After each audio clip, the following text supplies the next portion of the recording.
दर्शकवृन्द, आज पोखरामा जुन विमान दुर्घटना भयो यसले समग्र देशलाई नै स्तब्ध बनाइरहेको छ। तर पछिल्लो समय नेपालको हवाई उड्डयन क्षेत्र झनभन्दा झन बढी असुरक्षित बन्दै गइरहेको भनेर विश्लेषण पनि हुन थालेको छ। र आजको विमान दुर्घटनाको कारणहरू प्रारम्भिक रूपमा केही जुन जति पनि कुराहरू आइरहेको छ प्राविधिक त्रुटि भनेर प्रारम्भिक रूपमा अहिलेसम्म आइरहेको छ। मौसम पनि सफा भएको तर अन्य कुराहरू पनि ठिकठाक नै रहेको भनेर विमानस्थलले पनि जानकारी दिएको अवस्था छ। यसको लागि छानबिन समिति गठन गराएर सरकार अगाडि बढेको छ। अब यस पछाडि भने अब के कारणले गर्दाखेरि विमान दुर्घटना भएको हो भन्ने कुराहरू उक्त छानबिन समितिको प्रतिवेदन पश्चात नै थाहा हुनेछ। तर यसरी असुरक्षित हुँदै जानुको कारण के हो, हवाई दुर्घटना हुनुमा मुख्य के कारक तत्त्वहरू हुन्छन् भन्ने विषयमा आज हामी पर्यटन मन्त्रालयमा काम गरिसक्नुभएका सचिव पूर्व सचिव किशोर थापा हुनुहुन्छ। सर, स्वागत छ जसलाई।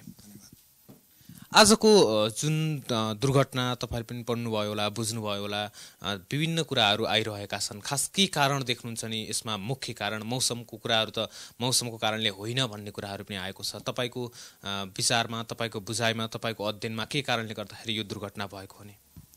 सबभन्दा पहिले त पोखरा अन्तर्राष्ट्रिय विमानस्थल नजिक आज जुन दुर्घटना भयो त्यो दुर्घटनाबाट म एकदमै स्तब्ध भएको छु। र यो दुर्घटनामा परि आफ्नो ज्यान गुमाउने सम्पूर्ण नेपाली दाजुभाइ, विदेशी पर्यटकहरू, उहाँहरूको आत्माको चिर शान्तिको कामना गर्छु। र जो शोक सन्तप्त परिवार हुनुहुन्छ उहाँहरूलाई धैर्य धारण गर्ने बल मिलोस् भन्ने पनि म कामना गर्छु। सामान्यतया नेपालमा अहिलेसम्म भएका जति पनि हवाई दुर्घटनाहरू छन् ती दुर्घटनाहरूमा छानबिन समितिहरू गठन भएका छन् र ती समितिहरूको प्रतिवेदनलाई अध्ययन गर्दाखेरि एउटा भौगोलिक अवस्था, त्यसपछि मौसम, तेस्रोमा चाहिँ विमानको जुन प्राविधिक अवस्था र चौथोमा चाहिँ विमान चालकको गलत निर्णय, यी चारवटा कारणहरू अहिलेसम्म देखेका छन्।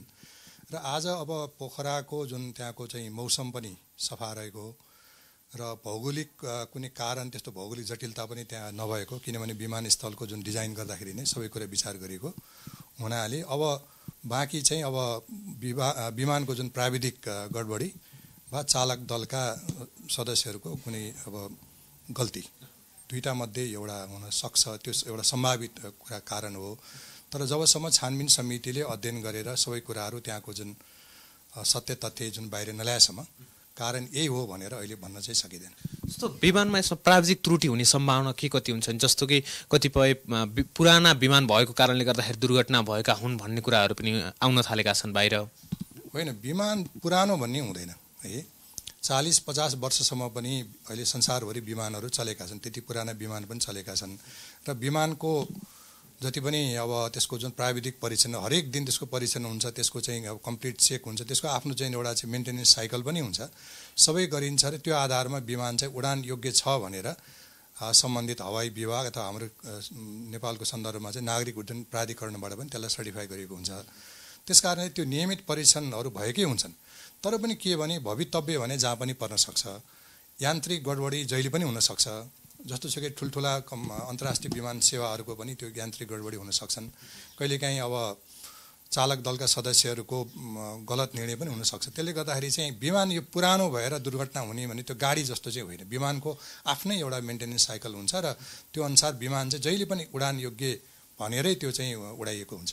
जस्तो कि अब हरेक कुराहरू समयअनुसार परिवर्तन हुँदै गइरहेको छ। प्राविधिक रूपमा पनि विश्वले नै फरक फरक अभ्यासहरू गरिरहेका छन्, नयाँ नयाँ मापदण्डहरू बनाइरहेका छन्। तर यो नेपालको सन्दर्भमा विमान किन्ने मापदण्ड चाहिँ सधैँभरि एउटै नै हुने, परिमार्जन हुन नसक्ने, समयानुकाल संशोधन हुन नसक्नु, यसमा कतिको कारण देख्नुहुन्छ नि यसमा? अब यसमा यस्तो छ, अब हाम्रो देशको जुन आर्थिक अवस्था, अब हाम्रो चाहिँ जुन अब निजी वायु सेवा कम्पनीहरूको उनीहरूको क्षमता, यी आधारमा पनि त्यसको चाहिँ व्यवस्थापन सञ्चालनमा भर पर्छ। अब हाम्रो चाहिँ अहिले जुन किसिमको एउटा उदार जुन हवाई नीति छ, त्यो उदार हवाई नीतिले गर्दा निजी क्षेत्रले पनि आन्तरिक र बाह्य उडानहरू गर्न थालेका छन्। र उनीहरूले मलाई लाग्छ कि हाम्रो निजी क्षेत्रले यो उड्डयन क्षेत्रमा निकै राम्रो प्रगति पनि गरेका छन्। अहिलेसम्म जुन हाम्रो जति पनि वायु सेवा कम्पनीहरू चलिरहेका छन् र आम नेपालीहरूको पहुँचभित्र पनि अहिले चाहिँ हवाई उडान चाहिँ पहुँचभित्र परेको छ। पहिले चाहिँ प्लेनमा यात्रा गर्ने भनेको कर्मचारी, पर्यटक, व्यापारी मात्रै हुन्थे। अहिले सर्वसाधारण नेपालीहरूले पनि आफूले भनेको टाइममा यात्रा गर्न पाएका छन्। त्यो सबै भएको छ र हवाई जहाजको सङ्ख्या पनि बढेको छ, हवाई उडानको सङ्ख्या पनि बढेको छ।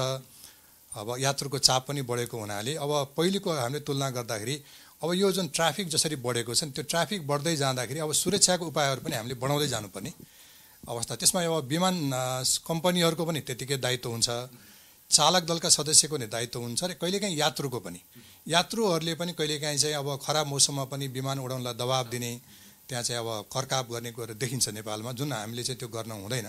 त्यसकारणले यी सबै विचार गरेर अब सबै पक्षले यसमा चाहिँ अलिकति सतर्क भएर चाहिँ हामीले चाहिँ आफ्नो भूमिका निर्वाह गऱ्यौँ भने यो सुरक्षित हुन्छ। नभए त विमान चालकलाई दोष दिएर, विमान कम्पनीलाई दोष दिएर अथवा सरकारलाई दोष दिएर मात्रै यो समस्या समाधान हुँदैन। अब कतिको असुरक्षित अथवा सुरक्षित छ नि हाम्रो हवाई उड्डयन क्षेत्र? अब सामान्यतया यो हवाई यात्रालाई सबैभन्दा सुरक्षित यात्रा मानिन्छ है, सबभन्दा संसारभरि यो सुरक्षित मानिन्छ, सुरक्षित छ पनि। यसमा धेरै नियन्त्रणहरू, धेरै चाहिँ यसका चाहिँ चेक एन्ड ब्यालेन्सहरू हुन्छन्, अरू जस्तो होइन यो। तर त्यति हुँदाहुँदै पनि अब कहिलेकाहीँ यस्ता चाहिँ दुःखद घटनाहरू हुने गर्दछन्।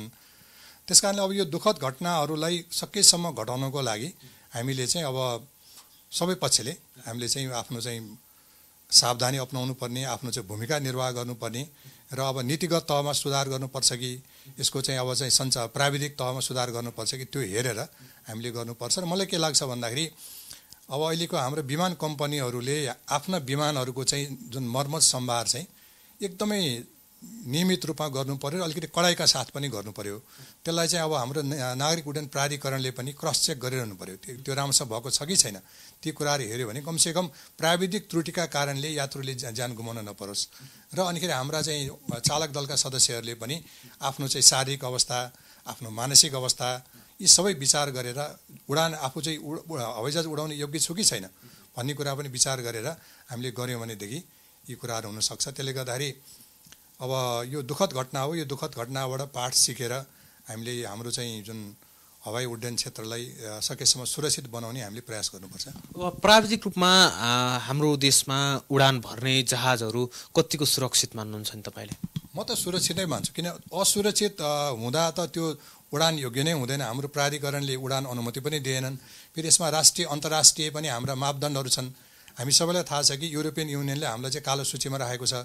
त्यस कारण त्यो कालो सूचीबाट हट्नको लागि पनि हामीले त हाम्रो चाहिँ यो हवाई उड्डयन सम्बन्धी सारा यावत कुरालाई हामीले चाहिँ सुधार गर्नुपर्ने चाहिँ अवस्था छ। त्यस कारणले यसमा त सुरक्षित छन् नै, सुरक्षित नभएको होइन, तर पनि यदाकदा यस्ता चाहिँ घटनाहरू हुने गर्छन्।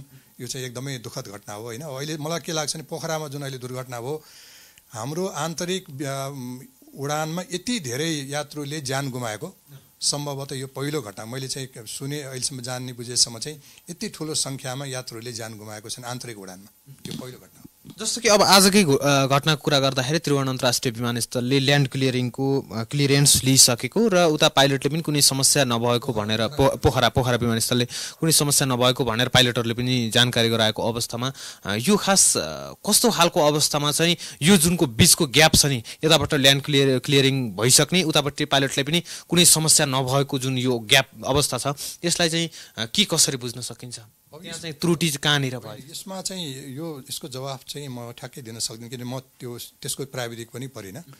अब यसमा उडान चालकहरूले नै निर्णय गर्नुपर्छ विमानस्थलमा कताबाट चाहिँ ल्यान्ड गराउने, कताबाट टेक अफ गर्ने, अब घुम्नुपर्छ नि कसरी घुम्ने, यी कुराहरू त उनीहरूको आफ्नो प्रोसिड्युरहरू हुन्छ, कार्यविधिहरू हुन्छ, त्यो कार्यविधि अनुसार गर्नुपर्छ। अब त्यो कार्यविधिको पालना भयो कि भएन अब त्यो कुरा त अब जाँच बुझपछि थाहा होला। तर यस्तो अवस्थामा भनौँ न कुनै क्लियरेन्स हुँदाहुँदै पनि यदि चाहिँ पाइलटले यदि घुमाउने, गो अराउन्ड भन्छन् त्यसलाई, त्यो घुमाउने चाहिँ निर्णय गर्दाखेरि कसरी घुमाउने भन्ने कार्यविधि हुन्छ र विमानमा चाहिँ कुनै गडबडी हुँदाखेरि त्यसलाई कसरी सल्टाउने भन्ने पनि त्यसको चाहिँ कार्यविधिहरू चाहिँ हुन्छ, प्रोसिडर भन्छन् यसलाई। त्यो कार्यविधि पालना चाहिँ गर्नुपर्छ। अब त्यो कार्यविधि पालना गर्न समय भयो भएन अथवा अकस्मात कुनै किसिमको चाहिँ ठुलै अब प्राविधिक अब गडबडी भयो कि त्यो कुरा त अब छानबिनले बताउला। त्यस्तो सम्भावना हुन्छ कि हुँदैन ठुलै किसिमको प्राविधिक जटिलता आउने? हुनसक्छ, किनभने यो त यान्त्रिक चिज हो नि त, यो यान्त्रिक चिज भएको हुनाले त्यस्तो किसिमको हुनसक्छ। त्यो अनि पाइलटको रङ डिसिसन पनि हुनसक्छ आजको दुर्घटनामा, त्यो हुनसक्छ। त्यस कारण अब यही भनेर अहिले हामीले किटान गर्नु चाहिँ अहिले ठिक हुँदैन। यो एकदमै यो त छानबिन समितिलाई निष्पक्ष रूपमा काम गर्न दिनुपर्छ र त्यसबाट आएका जुन कुराहरू हुन्, कारणहरू र त्यसका चाहिँ सुझावहरू हामीले चाहिँ पालना गर्नुपर्छ। जस्तो अब हरेक विमान दुर्घटना हुँदाखेरि जहिले पनि छानबिन समितिहरू गठन हुन्छन्। यो पटक पनि 5 सदस्यीय छानबिन समिति गठन गरिएको छ। यसले उक्त दुर्घटनाको कारणहरू खोज्ने काम यो समितिले पक्कै पनि गर्ला। तर यसको औचित्य कति देख्नुहुन्छ नि तपाईँ? जस्तो छानबिन समिति हुने, एउटा प्रतिवेदन बुझाउने, प्रतिवेदन एकतिर हुने, त्यसमा दिएका सुझावहरू भएका कमी कमजोरीहरूलाई सुधार्नको लागि चाहिँ अहिलेसम्म कुनै प्रयास भएको जस्तो चाहिँ देखिँदैन। होइन, त्यस्तो त होइन। प्रयासहरू भएका छन्। पहिलेको तुलनामा हामीले चाहिँ यो दुर्घटनाको इतिहासहरू हेऱ्यौँ भने विगतका तुलनामा दुर्घटनाहरू धेरै कम हुँदै गएका छन्। यो हामीले चाहिँ यो सत्य तथ्यबाट हामी चाहिँ केलाउन सक्छौँ। दुर्घटनाको हामीले यसको चाहिँ इतिहास हेऱ्यौँ भने सुधार हुँदै गएको छ। यति धेरै फ्लाइटहरू हुन्छ, यति धेरै जहाजहरू उड्छन्, यति विमानस्थल सञ्चालनमा छ। यो आधारमा हेऱ्यो भने त हाम्रो दुर्घटनाको त घट्दै गएकै हो। तर पनि अब आज जुन ठुलो जहाज यति धेरै चाहिँ जुन यात्रुहरू झन्डै अब 68 जना यात्रु र 4 जना चालक दलका सदस्यहरू पर्नुभयो, यो चाहिँ दुर्घटनाको जुन किसिमको क्याजुअलिटी भयो त्यो क्याजुअलिटीको हिसाबले निकै भयावहको रूपमा लिनुपर्छ। तर चाहिँ फ्लाइटहरूको जुन सङ्ख्या र विमानको सङ्ख्याको तुलनामा हेऱ्यो भने दुर्घटनाको ऊ चाहिँ घट्दै गएको छ, घट्दै गइरहेको छ। जस्तो अब यसमा छानबिन समितिको प्रतिवेदन तिनीहरूको औचित्य चाहिँ के देख्नुहुन्छ? एकदम आवश्यक छ, किनभने यो अन्तर्राष्ट्रिय जुन हाम्रो नागरिक उड्डयन चाहिँ सङ्गठन हो त्यसको मापदण्ड अनुसार हरेक दुर्घटनामा यो छानबिन समिति बनाउनै पर्छ। त्यो बनाएर त्यसका चाहिँ जति पनि चाहिँ सुझावहरू छन् अथवा त्यसकाले दिएका प्रतिवेदनलाई त्यो चाहिँ देशको चाहिँ नागरिक उड्डयन प्राधिकरण भनौँ अथवा त्यसको जुन हवाई उड्डयन सम्बन्धी जुन निकाय हो त्यसले चाहिँ त्यसको लागू गर्नै पर्छ। त्यो लागू भयो कि भएन भन्ने कुराको अनुगमन त अन्तर्राष्ट्रिय जुन नागरिक उड्डयन सङ्गठन आइकाओ भन्छ नि उसले त गरिरहेकै हुन्छन्। त्यसको आधारमा नै त्यो देशको चाहिँ वायु सेवालाई सुरक्षित असुरक्षित कसलाई कहाँ कालो सूचीमा राख्ने नराख्ने कुराको निर्णय त्यसबाट गर्छ। त्यसमा हामीले पनि अब त्यो युरोपियन युनियनको कालो सूचीबाट निस्किनको लागि विगत 5-7 वर्षदेखि निरन्तर प्रयासहरू गरेको छ नि। त्यसमध्ये दुर्घटनाको यो सङ्ख्या घटाउनु पनि हो होइन। त्यो गर्दा गर्दै पनि जुन आज जुन भयो त्यो चाहिँ एकदमै दुःखद घटना हो। यसले गर्दाखेरि अझै आइकेओबाट जुन हामी बाहिर निस्किने अथवा त्यसबाट ब्ल्याकलिस्टबाट हट्ने सम्भावना चाहिँ त्यसमा के हुन्छ? अलिकति यसले हामीलाई बाधा पार्छ। यो आजको दुर्घटनाले गर्दाखेरि त्यसबाट हामीलाई बाधा पर्छ, किनभने अझ पनि नेपालको वायु सेवाहरू सुरक्षित छैनन् भन्ने सन्देश त्यसले दियो नि। केही त्यसले असर त गर्छ नै, तर पनि अब हामीले अब पहिले त्यसको कारण पत्ता लगाउनु पर्यो। त्यो कारण पत्ता लगाएपछि मात्रै अनि के कारणले भएको रहेछ त भन्ने कुरा चाहिँ थाहा हुन्छ। अनि त्यसबाट चाहिँ हामीले चाहिँ ती अन्तर्राष्ट्रिय सङ्गठन आइकाओलाई पनि जानकारी दिन सक्छौँ कि के भएको भन्ने कुरा। अब के हुन्छ नि यस पछाडिपट्टिको प्रक्रिया अध्ययन गर्नको लागि, अनुसन्धान गर्नको, छानबिन गर्नको लागि के हुन्छ नि प्रक्रिया? अब के आधारमा चाहिँ उनीहरूले अध्ययन गर्छन्, छानबिन गर्छन् नि? त्यसको पनि एउटा निर्देशिका छ होइन। छानबिन समितिलाई आफ्नो जुन एउटा कार्यादेश दिएको हुन्छ त्यो कार्यादेश अनुसार यस कसरी इन्भेस्टिगेसन गर्ने भन्ने कुराको हाम्रो चाहिँ आफ्नै एउटा राष्ट्रिय अन्तर्राष्ट्रिय मापदण्डहरू छन्, त्यो चाहिँ कार्यविधिहरू छन्। त्यो कार्यविधि भन्दा दायाँ बायाँ ऊ पनि जाँदैन। त्यो कार्यविधि अनुसारै उसले छानबिन गर्छ र त्यो अनुसार प्रतिवेदन बुझाउँछ। जस्तो अब त्यहाँ भएको कुराहरूको वास्तविक रेकर्ड केमा हुन्छ, के कसरी थाहा हुन सक्छन् मिस्टेकहरू? जस्तो अब अहिलेको अवस्थामा त जुन आजको दुर्घटना भयो, आज दुर्घटनाको त सबै जलेर नष्ट भएको जस्तो देखिएको छ यति बेलासम्म आएका भिडियो फुटेजहरू हेर्दाखेरि। होइन, त्यसमा मलाई लाग्छ कि त्यसमा जुन एउटा ककपिट भोइस रेकर्डर CVR त्यो जल्दैन। त्यसपछि अब यो अर्को चाहिँ जुन अरू त्यो फ्लाइट डाटा रेकर्डर भन्ने हुन्छ ती कुराहरू पनि ती जल्दैन, किन यस्ता चाहिँ भवितव्यको लागि ती नजल्ने नष्ट नहुने किसिमले बनेका हुन्छन्। अब त्यहाँ उद्धारकर्मीले त्यो चाहिँ पत्ता लगाएर त्यसलाई सुरक्षित रूपमा त्यसलाई चाहिँ उद्धार गरेर अनि त्यसलाई चाहिँ त्यसपछि एउटा आधार त्यो हुन्छ। अर्को आधार चाहिँ कन्ट्रोल टावर जुन पोखराको जुन अन्तर्राष्ट्रिय विमानस्थल कन्ट्रोल टावरसँगको जुन सम्पर्कहरू जुन भइरहेको हुन्छ त्यसको चाहिँ सम्पर्कको कुराहरू हुन्छन्। र त्यसपछि गएर प्रत्यक्षदर्शीहरूको चाहिँ भनाइ, त्यहाँको चाहिँ दुर्घटनास्थलको वस्तुस्थिति यी सबैको आधारमा र काठमाडौँबाट उडेर गएपछिको जुन त्यो जुन ट्र्याकिङ भएको हुन्छ नि आजकल त अब राडारले पनि ट्र्याक गरेको हुन्छ, यी सबै कुराहरू चाहिँ हेरेर चाहिँ अनि छानबिन समितिले आफ्नो चाहिँ ओपिनियनहरू बनाउँछ। जस्तो अब ल्यान्ड क्लियरिङ भइसकेको अवस्थामा भने उताबाट गलत सूचना गएको हुन सक्ने सम्भावना हुन्छ कि हुँदैन? त्यस्तो त मलाई लाग्दैन, किनभने ल्यान्डिङ गर्ने बेलामा जहाजहरूले अब कन्ट्रोल टावरसँग नियमित सम्पर्क गरिरहेकै हुन्छन्। अब त्यो क्लियरेन्स पनि दिन्छ, क्लियरेन्स दिइसकेपछि त अब उसलाई ल्यान्ड गर्नको लागि त बाटो खुलेकै हुन्छ नि। अब त्यसमा अरू यताउता गर्ने कुरा हुँदैन। अब त्यसमा अरू नै अब विभिन्न कारण हुन सक्छन्, प्राविधिक कारणहरू हुन सक्छन्। अब समग्र रूपमा नेपालको उड्डयन क्षेत्र असुरक्षित हुनुको मुख्य कारणहरू के हुन् र त्यसलाई समाधान गर्नको लागि के गर्न सकिन्छ नि? अब यसमा सरसर्ती हेर्दाखेरि मेरो आफ्नो चाहिँ पर्यटन मन्त्रालयको जुन अनुभव र अरू र म त्यो निकायमा केही समय काम पनि गरेको हिसाबले मैले के भन्छु भन्दाखेरि अब हाम्रो चाहिँ पहिलो कुरा त हाम्रो जुन चालकको अनुमति पत्र छ नि, चालकको अनुमति पत्र दिने जुन प्रक्रिया अरू देशको भन्दा हाम्रो कडा नै छ है, कडा नै छ, त्यो राम्रै छ। तर पनि कहिलेकाहीँ अब चालक दललाई जुन अनावश्यक तनावहरू हुने, धेरै फ्लाइटहरू गर्नुपर्ने, कहिलेकाहीँ अब प्रतिकूल मौसममा पनि उडाउनु पर्ने, त्यस्तो चाहिँ विशेष गरी निजी वायु सेवा कम्पनीहरूलाई त्यस्तो किसिमको तनाव हुने गरेको देखिन्छ। त्यस तनाव मुक्त हुनेलाई कसरी गराउने, त्यसपछि गएर चाहिँ अब हाम्रो एयर ट्राफिक कन्ट्रोलर र जुन विमानको बिचको जुन एउटा जुन किसिमको संवाद हुनुपर्ने कम्युनिकेसन हो, त्यो कम्युनिकेसनलाई अझ राम्रो प्रभावकारी कसरी बनाउने र अब हाम्रो चाहिँ मौसमको बारेमा पूर्व जानकारी दिने संयन्त्रहरू कसरी चाहिँ सुधार गर्ने। त्यसकारण यो हाम्रो विमानस्थलको जुन प्राविधिक जुन कुराहरू छन् नि, त्यसमा हामीले सुधार गर्ने र अब अहिले त अझै एउटा राम्रो के भने कतिपय अवस्थामा त विमान कहाँ खस्यो भने थाहा पनि हुँदैन थियो, त्यो पत्ता लगाउनै 2 दिन लाग्थ्यो नि। अहिले त कमसेकम त्यो ट्र्याकिङ गर्न सकिन्छ, राडार सिस्टमहरू छन्। अब त्यहाँ चाहिँ खालि सरकारी निकायले मात्र होइन कि व्यक्तिले पनि त्यो प्लेनको चाहिँ ट्र्याकिङ गर्न सक्छ अहिले। त्यस कारण त्यो कुराहरू चाहिँ कम्युनिकेसन त राम्रै छ, तर पनि हामीले चाहिँ हाम्रो विमानहरूको जुन प्राविधिक जाँच पनि बढी सावधानी अपनाउने, त्यसमा चाहिँ विमान कम्पनीले पनि आफ्नो जिम्मेवारी वहन गर्ने र नागरिक उड्डयन प्राधिकरणले पनि बेला बेलामा यी जहाजहरूको प्राविधिक जाँच गऱ्यो भने यसलाई दुर्घटनालाई घटाउन सकिन्छ।